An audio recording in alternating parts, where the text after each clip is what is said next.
안녕하세요. 앵지유니버스입니다. 최근 구글 딥마인드와 엔비디아에서 연이어 발표하며 업계의 시선을 끌고 있는 지니3와 코스모스 프레딕트 2.5는 단순하게 영상을 생성하는 모델의 진화로 보기에는 이전과는 확실히 다른 기술적 흐름이 감지되는데요.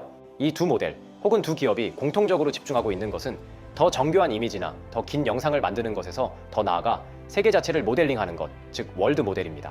특히나 흥미로운 점은 이 두 발표가 모두 피지컬 AI, 다시 말해 실제 세계와 상호작용하는 로봇과 자율 시스템에 대한 응용에 상당히 포커스를 맞추고 있다는 점입니다. 지금까지 AI가 주로 언어, 이미지, 비디오라는 정적인 결과물을 생성하는 데 초점을 맞췄다면 피지컬 AI에서는 그보다 한 단계 더 나아가서 이 세계에서 어떤 행동을 하면 어떤 결과가 나타나는가를 예측하고 시뮬레이션하는 능력이 핵심이 됩니다. 그리고 바로 그 역할을 담당할 수 있는 것이 월드 모델입니다. 그래서 오늘 영상에서는 지니3와 코스모스 프레딕트 2.5를 통해 왜 구글과 엔비디아라는 두 거대 기업이 동시에 월드 모델에 집중하고 있는지, 그리고 이 월드 모델이 로봇과 피지컬 AI의 관점에서 어떤 방식으로 활용되고 어떤 변화를 만들어낼 수 있는지를 중심적으로 살펴보려고 합니다. 로봇과 피지컬 AI의 관점에서 월드 모델에 대해 이야기를 시작하기 전에 먼저 짚고 넘어가야 하는 질문이 하나 있습니다. 왜 우리는 굳이 월드 모델이라는 걸 만들려고 하는가? 사실 로봇공학은 이미 충분히 많은 도구를 가지고 있습니다. 정교한 물리 엔진이 탑재된 가상 환경도 있고, 여기서 가상 데이터를 이용해 모델을 학습하는 방법, 그리고 실제 로봇을 이용한 데이터 수집 방법도 잘 알려져 있습니다. 그런데 최근 몇 년 사이 왜 구글과 엔비디아 같은 회사들이 앞다투어 월드 모델을 이야기하기 시작한 것일까요?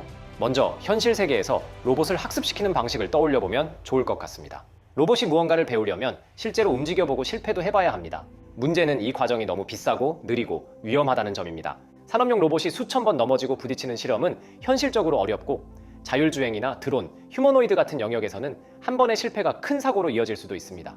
그래서 우리는 이러한 문제를 해결하기 위해 가상 환경을 구축합니다. 아이작심, 가제보, 뮤즈코 같은 도구들이 대표적입니다. 정교한 물리 엔진을 탑재한 가상 환경에서 실제와 최대한 유사한 로봇을 구축하고 여기서 대량의 로봇을 생성하고 데이터를 획득하며 모델을 학습할 수 있습니다. 하지만 시뮬레이터 역시 완벽하지 않습니다. 사람이 미리 정의해둔 물리 법칙과 규칙 안에서만 움직이기 때문에 현실에서 마주치는 복잡하고 애매한 상황들을 모두 담아내기가 어렵습니다. 이 지점에서 중요한 질문이 하나 등장합니다. 만약 로봇이 실제 세계를 직접 겪지 않고도 세상이 어떻게 반응하는지를 미리 배울 수 있다면 어떨까? 이 질문이 바로 오늘 이야기할 월드 모델의 출발점입니다. 월드 모델은 지금 이런 상태에서 이런 행동을 하면 다음에는 어떤 일이 벌어질까? 이 질문에 답할 수 있는 모델을 만드는 것입니다. 기존 방식과 비교했을 때 주요한 차이는 이 모델이 꼭 수식이나 물리 엔진으로 구성될 필요가 없다는 것입니다. 최근의 월드 모델들은 대부분 비디오, 이미지, 텍스트 같은 관측 데이터를 기반으로 세계의 변화를 통계적으로 그리고 확률적으로 학습합니다. 이걸 더 쉬운 비유로 말하면 기존에는 컴퓨터가 정밀한 수식으로 물리 법칙을 계산해 세계를 이해했다면 월드 모델은 세상을 예측하는 신경망에 더 가깝다고 할 수 있습니다. 좀 더 사람과 비슷한 방식인 것을 알 수 있죠. 그럼 월드 모델이 우리의 의도대로 잘 동작한다고 가정한다면 이 모델을 로봇 학습에서 정확히 어디에 써야 하는가라는 의문이 생깁니다. 이 질문에 대해서 구글과 엔비디아는 서로 다른 답을 제시하고 있는 것으로 보입니다. 오늘 이 영상을 통해서 구글에서 제시한 지니3와 엔비디아에서 제시한 코스모스 프레딕트 2.5를 비교하면서 서로 어떤 방향을 제시하고 있는지 상세하게 분석해 보도록 하겠습니다. 앞서 월드 모델이 왜 피지컬 AI에서 중요해졌는지를 이야기했다면 이제부터는 구글 딥마인드의 지니, 제너레티브 인터랙티브 인바이어먼트가 이 질문에 어떤 방식으로 답하고 있는지를 좀 더 기술적으로 살펴볼 차례입니다. 지니 논문이 던지는 핵심 질문은 비교적 단순합니다. 행동은 정말 사람이 먼저 정의해줘야 하는 것일까? 우리가 기존 로봇 학습이나 강화 학습을 떠올려보면 대부분의 경우 행동은 이미 정해져 있습니다. 앞으로 가기, 회전하기, 짚기, 밀기 같은 액션셋이 먼저 정의되고 로봇은 그 액션을 얼마나 잘 조합하고 수행하는지를 기준으로 평가받습니다. 하지만 지니 연구진은 이 접근 자체에 의문을 던지고 있습니다. 현실 세계에서 인간이나 동물은 누군가로부터 이게 행동이다라는 액션 라벨을 먼저 배우지 않기 때문입니다. 사람이나 동물은 세상과 상호작용하면서 내가 이렇게 움직이면 세상이 이렇게 변한다는 인과관계를 경험을 통해 몸으로 익힙니다. 행동은 명령어가 아니라 세계 변화 속에서 자연스럽게 드러나는 조작의 개념과 더 가까운 것이지요. 이 문제의식을 가장 잘 요약한 것이 지니 논문 초반에 등장하는 개념도입니다. 피겨 3을 그대로 따라가 보면 지니는 먼저 비디오 프레임 시퀀스를 입력으로 받습니다. 첫 단계에서 비디오를 비디오 토크나이저로 통과시켜 각 프레임을 이산 토큰 시퀀스 Z로 변환합니다. 즉, 월드 모델이 영상 속의 픽셀 자체를 직접 다루는 대신 더 다루기 쉬운 압축된 표현 공간으로 옮겨가는 것입니다. 이 토크나이저가 어떤 구조인지는 피겨 6, 비디오 토크나이저, VQ VAE, with ST 트랜스포머에 나오는데 핵심은 VQ, VAE 기반 토크나이저의 ST 트랜스포머, 스페이시오 템포럴 트랜스포머를 엔코더와 디코더 양쪽에 모두 사용해서 시간 정보를 토큰에 녹인다는 점입니다. 그래서 논문은 각 이산 인코딩 ZT가 과거 프레임 정보를 포함하게 된다고 설명합니다. 이 부분이 중요한 이유는 토큰 하나가 단순히 그 순간의 이미지 조각이 아니라 시간을 포함한 상태 표현처럼 동작할 수 있게 만들어주기 때문입니다. 그 다음이 지니의 핵심 아이디어인 잠재 행동, 레이턴트 액션 파트입니다. 피겨 3에서 볼 수 있듯 지니는 프레임 사이에 실제 행동 라벨이 없기 때문에 프레임 간 변화의 원인을 레이턴트 액션 모델로 추론합니다. 여기서 중요한 건 LAM이 현재까지의 프레임들 뿐 아니라 다음 프레임까지 함께 보고 그 사이를 설명하는 잠재 행동을 만들어낸다는 점입니다. 논문 본문은 이 메커니즘을 이렇게 설명합니다. LAM의 엔코더는 T 시점의 프레임과 T 플러스 1 시점의 프레임을 함께 입력으로 받아서 잠재 행동을 출력하고 디코더는 과거 프레임 플러스 잠재 행동만으로 다음 프레임을 복원하도록 학습됩니다. 결국 잠재 행동은 과거로부터 다음을 설명하기 위해서 가장 의미 있는 변화를 담는 구조가 되는 것입니다. 그리고 여기서 지니가 한 번 더 재밌는 선택을 하는데요. 잠재 행동을 연속 벡터로 무한히 만들지 않고 VQ, VAE 방식의 코드북을 써서 작은 개수의 이산 행동 코드로 제안합니다. 논문은 이렇게 제안함으로써 사람이 실제로 플레이 가능한 수준의 조작을 만들고 동시에 제어 가능성을 강화하기 위한 의도라고 설명하면서 실험에서는 절대값 A가 8을 사용했다고 이야기합니다. 즉 쉽게 이야기해서 지니가 하고 싶었던 것은 복잡한 조이스틱 로그를 정확하게 재현하는 방식보다는 세 개의 변화를 유도하는 몇 개의 의미 있는 조작의 축을 스스로 뽑아내는 것이라고 생각하시면 이해가 쉬울 것 같습니다. 이제 마지막 단계가 상호작용 가능한 세계로 넘어가는 부분인데 이건 피겨 3의 오른쪽 블록인 다이나믹스 모델에서 완성됩니다. 피겨 3의 설명 문장 그대로 지니는 비디오 토큰 Z와 프레임 사이 잠재 행동을 함께 다이나믹스 모델에 입력으로 넣어 다음 프레임들을 반복적으로 예측합니다. 여기서 다이나믹스 모델의 구체적인 구조는 피겨 7에 나오는데 논문은 이를 디코더 온리 마스크 GIT 트랜스포머라고 부릅니다. 학습 시에는 다음 프레임 토큰 일부를 마스킹해두고 이를 복원하도록 훈련하고 입력으로는 과거 토큰과 잠재 행동을 사용합니다. 흥미로운 부분은 보통은 행동 정보를 영상 데이터 뒤에 단순히 이어붙이는 방식을 많이 쓰지만 지니는 이를 영상 데이터에 직접 더해주는 애디티브 임베딩 방식을 택했습니다. 행동을 영상에 단순히 딸려오는 부가적인 정보로 처리하는 것이 아니라 영상이 다음 장면으로 변할 때 그 변화의 방향을 직접 결정하고 강력하게 밀어주는 독립적인 조종 신호처럼 취급한 것입니다. 이렇게 행동의 역할을 명확히 분리해준 덕분에 사용자가 입력하는 조작에 따라 세계가 훨씬 더 민감하고 정확하게 반응할 수 있게 됐습니다. 이렇게 해서 피겨 3에서 말하는 전체 흐름이 완성됩니다. 지니는 비디오를 공부하며 프레임 사이의 변화를 일으키는 원인, 즉 잠재 행동을 스스로 찾아내고 이를 바탕으로 다음 장면을 예측하는 법을 배웁니다. 그런데 여기서 지니의 핵심 차별점인 이렇게 학습된 모델이 어떻게 우리가 직접 플레이할 수 있는 상호작용 세계가 되느냐 하는 점을 살펴볼 필요가 있습니다. 비결은 간단합니다. 학습이 끝난 뒤 실제로 모델을 사용할 때는 모델이 행동을 스스로 추론하게 두는 게 아니라 그 행동의 결정권을 사용자에게 넘겨주기 때문입니다. 모델은 이미 학습을 통해 1번 행동은 점프, 2번 행동은 왼쪽 이동 같은 가상의 조이스틱을 내부에 갖추게 되었습니다. 이제 사용자가 실시간으로 조이스틱 버튼을 누르듯 특정 행동 값을 입력하면 모델은 그 입력에 맞춰 다음 장면을 즉각적으로 생성해냅니다. 결국 정해진 영상을 보여주는 모델이 아니라 사용자의 입력에 따라 매번 다른 미래를 그려내는 실시간 게임 엔진의 역할을 하게 되는 것입니다. 논문은 이를 프레임 단위로 제어 가능한 새로운 형태의 모델이라고 정의하고 있습니다. 즉, 지니가 말하는 비디오에서 잠재 행동, 잠재 행동에서 상호작용 가능한 세계는 피겨 3, 5, 6, 7로 이어지는 설계 선택의 결과물이라고 볼 수 있습니다. 행동 라벨이 없는 비디오에서 조작을 끄집어내기 위해서 LAM을 만들고 그 조작이 세계 변화에 의미 있게 반영되도록 작은 이산 행동 공간으로 제한하고 토큰의 시간 정보를 담아 안정적인 동역학 예측이 가능하도록 토크나이저를 설계하고 마지막으로 행동을 컨캣이 아니라 임베딩으로 취급해서 제어 가능성을 살리는 다이나믹스 모델을 택한 것, 이 네 가지가 합쳐지면서 지니는 비디오 생성을 넘어서 플레이 가능한 세계 생성으로 포지셔닝을 바꿀 수 있게 된 것입니다. 여기까지의 설명만 보면 레이턴트 액션은 여전히 좀 추상적으로 느껴질 수 있습니다. 그럴듯한 숨겨진 벡터를 만드는 것은 알겠는데 그게 정말 행동이라고 부를 수 있을 만큼 의미가 있는 건가? 여기에 대한 답을 논문에서는 시각적인 실험 결과를 통해서 제시하고 있습니다. 그 핵심이 바로 피겨 13, 컨트롤러블, 컨시스턴트, 레이턴트, 액션 인 로보틱스와 피겨 17, 플랫포머입니다. 먼저 피겨 13은 지니를 로보틱스와 유사한 환경에 적용한 결과를 보여주고 있습니다. 피겨 13의 구조를 그대로 따라가 보도록 하겠습니다. 각 열은 하나의 레이턴트 액션을 의미합니다. 그리고 각 행은 서로 다른 초기 시작 프레임입니다. 즉, 로봇 팔의 위치, 물체의 위치, 카메라 시점이 모두 다릅니다. 각 칸의 이미지는 동일한 레이턴트 액션을 연속 적용했을 때 생성된 최종 결과 프레임입니다. 즉, 같은 레이턴트 액션을 서로 다른 시작 상태에서 반복 적용하면 정말로 같은 의미의 변화가 나타날까 하는 질문의 대답인 것입니다. 여기서 다시 한번 짚고 넘어가야 할 중요한 포인트가 있습니다. 피겨 상단에 붙어있는 다운, 업, 레프트라는 단어는 모델이 받은 라벨이 아니라는 것입니다.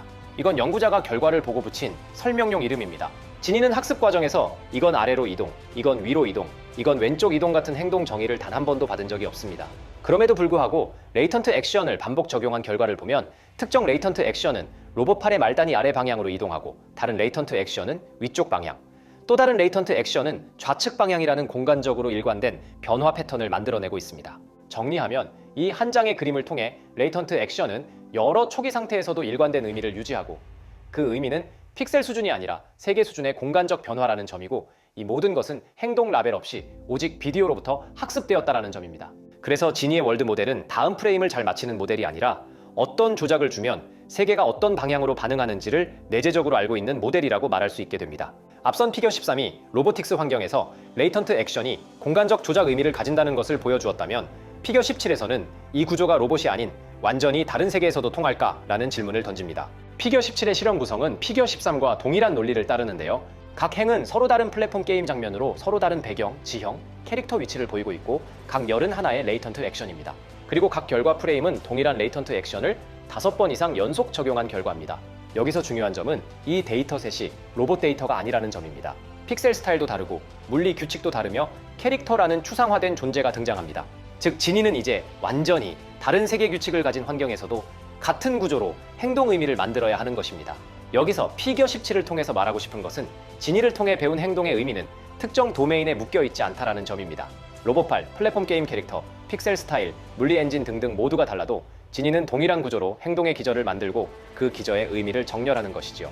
지니가 행동의 의미를 세계 변화로부터 끄집어낼 수 있는가? 라는 질문에서 출발했다면 코스모스 프레딕트 2.5의 월드 모델은 조금 다른 위치에서 접근합니다. 코스모스 프레딕트 2.5 논문에서 가장 먼저 등장하는 피겨 1은 이 논문은 월드 모델을 어떤 관점에서 다루고 있는지를 분명하게 보여줍니다. 이 그림이 말하고 싶은 핵심은 명확한데요.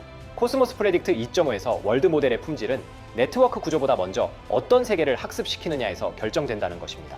피겨 1의 왼쪽을 보면 데이터의 출발점이 로보틱스, 자율주행, 객체 조작, 인간 행동처럼 물리 세계와 직접 연결된 도메인으로 제한되어 있습니다. 이는 코스모스가 월드 모델을 피지컬 AI가 들어가서 학습할 세계로 정의하고 있다는 것을 보여주는 부분입니다. 이렇게 수집된 원본 영상은 샷 웨어 스플리팅과 전처리를 거쳐 편집으로 인한 장면 전환이나 불필요한 시각적 잡음을 제거한 뒤 짧은 비디오 클립 단위로 변환됩니다. 이는 월드 모델이 연속적인 시간 변화를 학습하도록 하기 위한 설계입니다. 이어서 피겨 1의 중심에 크게 자리 잡은 필터링 블록은 코스모스의 월드 모델 철학이 가장 직접적으로 드러나는 부분입니다. 품질, 모션, OCR, 시각적 의미적 아티팩트까지 여러 단계의 필터를 거쳐 초기 클립의 극히 일부만 살아남게 설계되어 있습니다.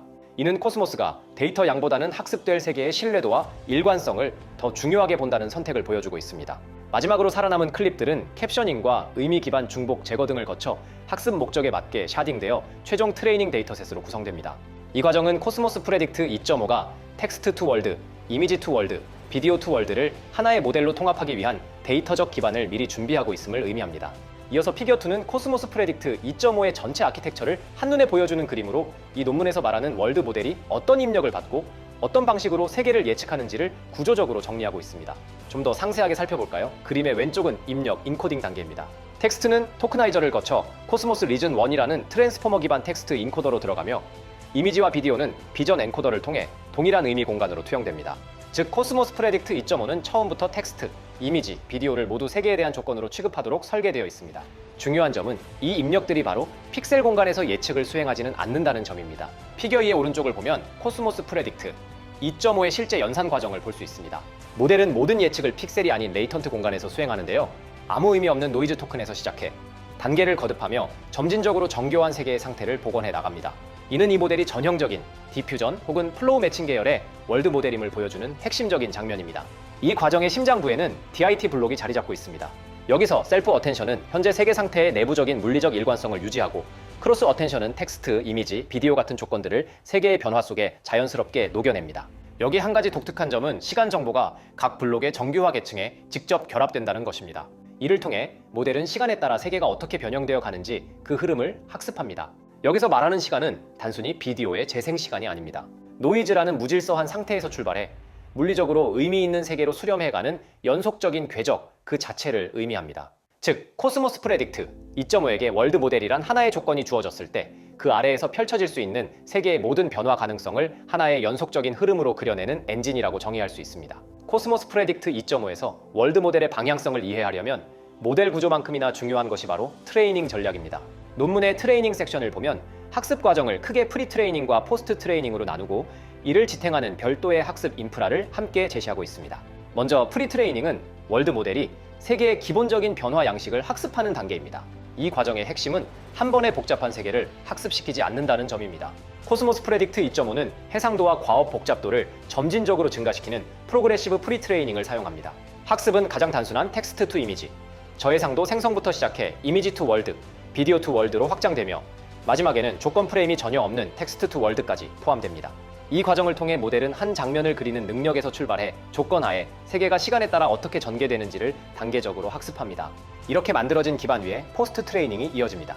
포스트 트레이닝의 첫 단계는 SFT, Supervised Fine Tuning입니다. 코스모스 프레딕트 2.5는 객체 지속성, 고속 모션, 주행, 로봇 조작 등 피지컬 AI와 직접 연결된 도메인별 데이터셋을 구축하고 각 도메인에 대해 개별적으로 SFT 모델을 학습합니다. 이 도메인 특화 전략은 특정 물리 상황에서의 세계 표현 능력을 크게 향상시키며 피겨 3에서 보듯 인간 평가에서도 명확한 성능 개선으로 이어집니다. 이후 여러 SFT 모델은 모델 머징을 통해 하나의 통합 모델로 다시 결합됩니다. 그리고 포스트 트레이닝의 마지막 단계는 강화 학습입니다. 피겨 5는 이 단계의 효과를 직관적으로 보여주는데 아래를 적용한 모델을 사전 학습 모델이나 병합 모델 모두에서 일관되게 더 높은 인간 선호도를 기록합니다. 여기서 아래는 조건을 상태로 전체 디노이징 과정을 하나의 행동 궤적으로 보고 세계 생성 과정 전체를 평가하고 보정합니다. 즉, RL이 월드 모델의 신뢰성을 높여주는 장치 역할을 하게 됩니다. 마지막으로 타임스탬프 디스틸레이션은 이 월드 모델을 실제로 사용할 수 있게 만드는 단계입니다. 수십 단계가 필요하던 디퓨전 과정을 단 몇 단계로 압축하면서도 세계 품질은 거의 유지합니다. 이는 코스모스 프레딕트 2.5가 월드 모델을 반복 호출이 가능한 시뮬레이션 엔진을 타겟으로 하고 있다는 점을 보여주는 부분입니다. 지금까지 살펴본 코스모스 프레딕트 2.5의 설계와 학습 전략은 결국 하나의 목적지로 향합니다. 바로 실제 로봇이 우리가 사는 복잡한 물리 세계에서 얼마나 잘 작동하게 만들 것인가 라는 실전의 문제입니다. 논문의 6장 애플리케이션은 이 월드 모델이 피지컬 AI의 핵심인 로보틱스와 VLA 모델 학습에서 어떻게 활용될 수 있는지를 보여주고 있습니다. 로봇을 학습시킬 때 가장 큰 걸림돌은 현실에서 마주칠 모든 변수를 직접 수집하기 어렵다는 점입니다. 여기서 코스모스 트랜스퍼 2.5는 강력한 시각적 합성 데이터 생성기로 변신합니다. 피겨 12를 보면 그 능력이 극명하게 드러납니다. 코스모스는 텍스트 프롬프트를 통해 사과의 색상을 바꾸거나 테이블의 질감을 변경하고 복잡한 그림자를 생성하는 등 의미론적 편집을 수행합니다. 실제로 이렇게 생성된 데이터를 섞어 학습시킨 로봇 정책은 학습돼 본 적 없는 보라색 망고스틴이나 검은색 식탁 같은 낯선 환경에서도 높은 성공률을 기록하며 높은 일반화 성능을 보여주었습니다. 더 나아가 코스모스 프레딕트 2.5는 로봇이 언어 명령을 듣고 행동으로 옮기는 VLA 모델의 스케일을 키우는 엔진이 됩니다. 이를 논문에서는 드림젠, 패러다임이라 부릅니다. 모델이 본 적 없는 물체를 집어 라는 명령을 받으면 그 행동이 수행되는 사실적인 영상을 먼저 생성하는 가상 시뮬레이션, 그리고 생성된 영상에서 인버스 다이나믹스 모델을 통해 로봇이 움직여야 할 수치 데이터를 뽑아내는 의사행동 추출, 그리고 이 과정을 통해 실제 데이터가 부족한 희귀한 상황에서도 영상, 언어, 행동이 결합된 고품질 학습 데이터를 이론적으로 무한히 만들어낼 수 있습니다. 마지막으로 코스모스는 로봇의 특정 행동 시퀀스를 입력받아 미래를 예측하는 행동 조건부 생성에서도 뛰어난 성능을 보여줍니다. 피겨 20에서 주목할 만한 점은 객체 지속성입니다. 로봇팔이 물체를 가리거나 움직이는 복잡한 상호작용 중에도 물체가 사라지거나 왜곡되지 않고 물리적 형태를 유지하는데, 이는 월드 모델이 물리 법칙의 인과관계를 이해하고 있음을 알 수 있는 부분입니다. 결론적으로 코스모스 프레딕트 2.5는 피지컬 AI에게 있어 상상할 수 있는 시뮬레이터이자 가장 정교한 물리 법칙의 교과서라고 할 수 있을 것 같습니다. 데이터 수집의 한계를 생성으로 돌파하고 가상과 현실의 간극을 고품질 물리 시뮬레이션으로 메우는 것, 이것이 엔비디아의 코스모스가 그리는 월드 모델의 미래입니다. 이제 지니와 코스모스 프레딕트를 나란히 놓고 보면 두 모델이 같은 문제를 서로 다른 수준에서 다루고 있다는 점이 분명해집니다. 그리고 이 차이는 피지컬 AI 학습을 어떻게 단계적으로 구성할 것인가 라는 설계 철학의 차이로 이어집니다. 먼저 지니가 다루는 문제에 대해서 이야기하면, 지니, 제너레티브 인터랙티브 인바이어먼트에서 연구진이 반복해서 강조하는 핵심은 행동이 무엇인지가 정의되지 않은 상태에서도 세계와의 상호작용 구조를 학습할 수 있는가라는 질문입니다. 이 논문에서 월드 모델은 정책을 평가하거나 최적화하기 위한 도구로 사용되지 않습니다. 대신 비디오 프레임의 변화와 잠재 행동 사이의 관계를 통해 세계가 어떤 방식으로 조작될 수 있는지를 내부 표현으로 만들어냅니다. 이 단계에서 중요한 것은 정확한 물리 수치보다는 세계 변화의 방향성과 구조입니다. 즉, 지니는 피지컬 AI에게 이 세계에는 이런 종류의 조작 가능성이 존재한다는 행동 공간의 구조 자체를 제공하는 역할을 맡는다고 생각할 수 있습니다. 반면 월드 시뮬레이션, 윗 비디오 파운데이션, 모델스 4, 피지컬 AI에서 코스모스 프레딕트가 다루는 문제는 훨씬 구체적입니다. 이미 어떤 행동을 할지, 어떤 목표를 향해 움직일지가 주어진 상황에서 그 선택이 만들어낼 미래 상태의 전개를 얼마나 신뢰도 높게 예측할 수 있는가가 핵심이었습니다. 코스모스 프레딕트는 텍스트 명령, 목표 조건, 초기 관측 상태 등을 입력으로 받아 수초에서 수십 초에 이르는 세계의 변화를 비디오 시퀀스로 펼쳐 보입니다. 그리고 이 예측 결과가 물리적으로 일관되도록 만들기 위해 강화학습 기반의 포스트 트레이닝을 사용합니다. 이때 강화학습은 월드 모델이 생성하는 미래의 품질을 교정하는 장치로 작동합니다. 이 두 접근을 피지컬 AI 학습 파이프라인 위에 올려놓으면 역할 분담이 자연스럽게 드러나게 됩니다.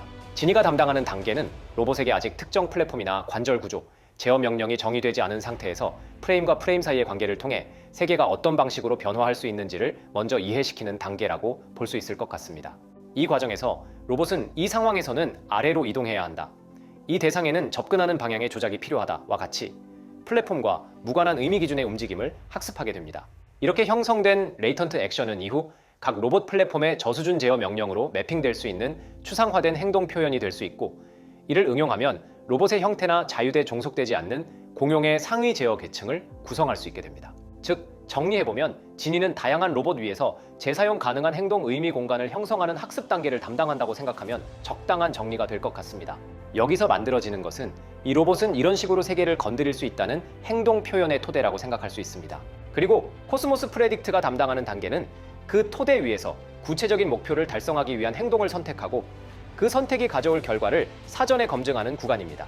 여기서는 행동의 의미를 새로 배우기보다 이미 정의된 행동 후보들 중에서 어떤 것이 현실적으로 안전하고 성공 가능성이 높은지를 판단할 수 있습니다. 우리가 모델을 학습하는 초기 단계에서는 정확한 물리 모델보다 행동과 세계 사이의 거친 인과 구조를 빠르게 익히는 것이 중요합니다. 우리가 모델을 학습하는 초기 단계에서는 정확한 물리 모델보다 행동과 세계 사이의 거친 인과 구조를 빠르게 익히는 것이 중요합니다. 반대로 시스템이 실제 임무를 수행해야 하는 단계에서는 이 행동이 몇 초 뒤에 어떤 상태를 만들 것인가를 신뢰도 높게 판단하는 능력이 더욱 중요해집니다. 이 구간에서는 코스모스 프레딕트와 같은 예측 중심의 월드 모델이 필요합니다.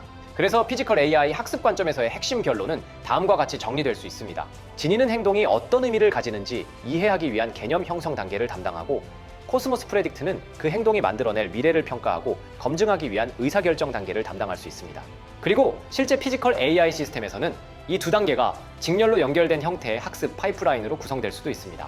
지금까지 구글의 지니와 엔비디아의 코스모스에 대해 살펴보았습니다. 이 두 개의 거대 기업은 로봇이 물리 세계를 이해하고 상상할 수 있게 만드는 월드 모델의 시대를 열어가고 있습니다. 행동의 기저를 스스로 파악하여 조작의 가능성을 열어주는 지니와 그 행동이 가져올 미래를 정교한 물리 법칙 위에서 시뮬레이션하는 코스모스 프레딕트. 이 두 모델이 그리는 미래는 결국 가상과 현실의 경계를 허물고 로봇이 더욱더 안전하고 똑똑하게 우리 삶 속으로 들어오는 날을 앞당기는 핵심 동력이 될 것이라고 예측할 수 있습니다. 오늘도 영상 시청해주셔서 감사합니다. 지금까지 앵지 유니버스였습니다.